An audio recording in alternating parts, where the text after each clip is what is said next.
What's good, y'all? We're back with another video. Now, listen, there's a lot of Christmas news about to come out the shadows, alright? They're gonna get the game for Christmas, and I knew for a fact that when 2K17 launched that there was some mistakes I made with my player that I'm sure y'all wanna avoid making. So this video, I'm gonna be talking about 7 different things I wish I knew when I was creating my player for the first time. Because if you create your player, and you grind to get all the badges to make your player better, to get the attribute upgrades to improve your player, and then you hop on the park, and then a month later you notice that there's something wrong, something you could have done better. Do you have the time to go back? No, you probably don't, alright? You don't have the time to go back and redo all of that just for one small mistake that ends up making a really big difference. Before we get into the video, make sure to subscribe if you guys are new. We're dropping 2K17 uploads daily, man. Yo, without school for the next 2 weeks, these uploads are about to be fire, man. Go ahead, subscribe. Now let's get into it. Thing number 1, in every video I talk about, I'm gonna link in the description if you guys wanna watch in full detail, but I talked about this in the past. Wingspans are a huge thing.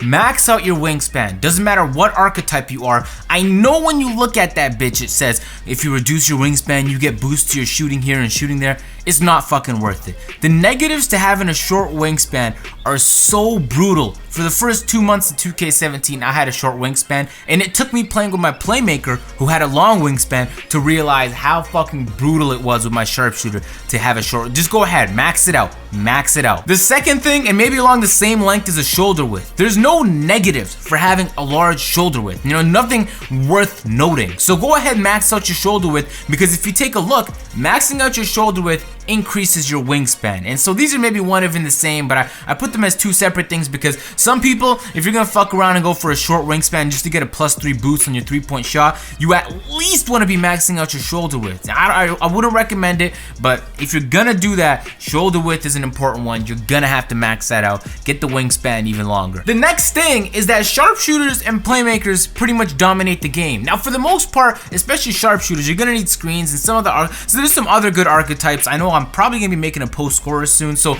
there's other quality archetypes, don't get me wrong.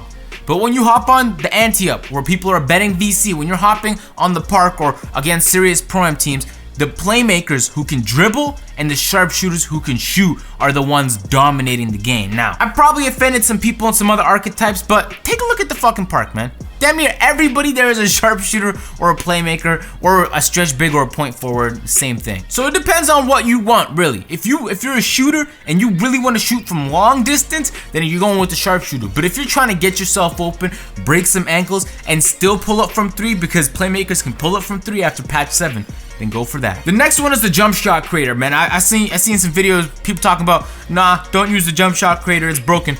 I don't know what jump shots they're creating, but the ones I'm creating are lights fucking out. Listen, 2Ks run around tuning jump shots. So let's say you have Gallinari. That's one of the jump shots that recently got tuned. So it was a very popular release, and then it went from being good to average, and you don't want to mess around with the average release. You want a really good one. So it takes a while to find a release, and I made a video dedicated to this. I'm gonna link in the description if you're really trying to find a release like that with the jump shot creator. So go in the jump shot creator, and you need to contest stuff out. Depends on what kind of shooter you are, because there's different kinds of shooters. There's quick shooters, there's slow shooters, there's fluid ones, and then there's the more, I call them jaggedy ones. It really depends on you, but no matter which way you look at it, you need to, once you unlock the jump shot creator, be using the jump shot creator. To unlock it, all you have to do is play all the games up until like late November, early December, and then Coach K will call you on your phone. You go to the Coach K meeting, you get the jump shot creator, bang, and then you're using it from that point forward, easy. The next one is something that I don't know that you guys know, a lot of YouTubers do, and a lot of people in general, is the sliders are different between Park and Pro-Am. It feels very different between the 2 game modes.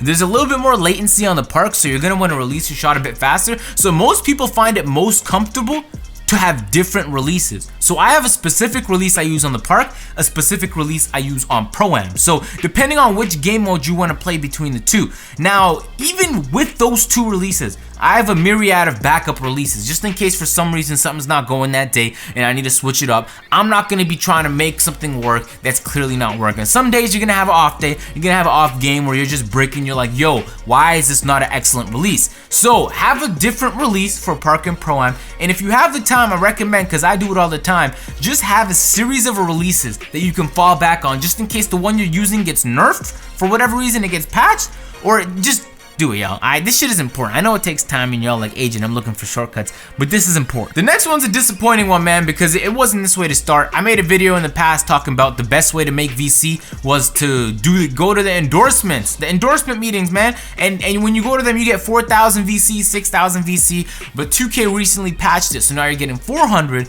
and 600. So you're not getting nearly as much. So that's not the way to make VC anymore. So unless you're playing Hall of Fame and you really want to grind like that, then there's no real reason to be playing MyCareer if your intention and your primary goal is to grind for VC. The only serious way to make VC now, outside of just purchasing it, is to play on the ante-up, and then at that point you're betting VC. And I'm assuming if y'all ain't really nice like that, you don't want to be risking VC. You don't go into ante-up by yourself. That's asking to lose. You go in with a squad of you and your friends, and then you play against other squads. If you go in on your own, you're gonna take it out, unless you're going up against people that really don't know what they're doing. But that's rare on the ante-up. It's serious people on there. So don't bother grinding MyCareer. Alright, there's no point after you get your badges and you get your attribute upgrades, unless that's the game mode you're trying to play. If you're going for perk and pro-am, there's no need for MyCareer at that point. You can just let it go. And the seventh one is watch. This is probably the most important one. Watch YouTube videos of people's builds.